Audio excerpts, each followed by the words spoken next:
అవసరానికి డబ్బులు తీసుకున్నందుకు పొలాన్ని ఆక్రమించుకున్నాడని బాధితుడు ఆలపాటి శ్రీనివాసరావు గుంటూరు ఎస్పీకి ఫిర్యాదు చేశారు. చేబ్రోలు మండలం గొల్లపాలెం గ్రామానికి చెందిన ఆలపాటి శ్రీనివాసరావు అదే గ్రామానికి చెందిన గట్టుపల్లి నాగేశ్వరరావు వద్ద కుటుంబ అవసరాల నిమిత్తం 2 లక్షల అప్పు తీసుకున్నారు.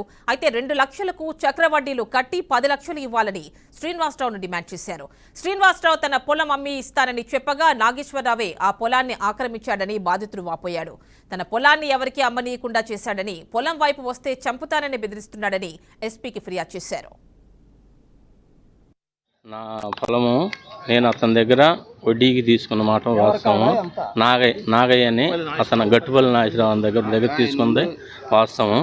కాకపోతే నేను మాది పూర్వగిల ఆస్తి ఉందో ఎకరన్నర పొలం అది అమ్మి నేను ఇస్తానన్నాను. నా పొలం దున్ని ఆక్రమించి వేసుకున్నాడు. నేను అది ఏరియా వాళ్ళ దగ్గరకే అమ్ముతానని చెప్పాను. అతను కాగితాలు కొంచెం ఇది ఉండగా వాళ్ళకి డబ్బులు ఇస్తానని చెప్పాను. అయినా దౌర్జన్యం చేసి నా పొలం దున్నుకొని నాటేసుకుంటున్నాడు. అది మీ అందరిని మీరు న్యాయం చేయమని నేను ఎస్పీ గారి దగ్గర కంప్లైంట్ ఇచ్చాను. నేను ఇచ్చింది నేను తీసుకుంది 2 లక్షలన్నర. అతను ఇంకా ఎక్కువ తిరగరాపించుకున్నాడు నోట్లు నా దగ్గర. అది డబ్బులు మొత్తం 10 లక్షలు కట్టాలంటున్నాడు. నేను పొలం వేరే వాళ్ళకి అమ్మాను. తిరగరాయితే నేను తీసుకుంది 2 లక్షలు సార్. తిరగరాయి 10 లక్షలు కట్టమంటున్నాడు సార్.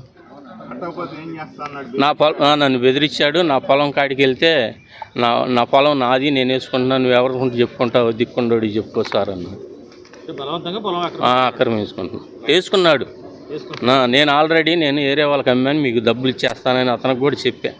అయినా నా మాట వినలా. అది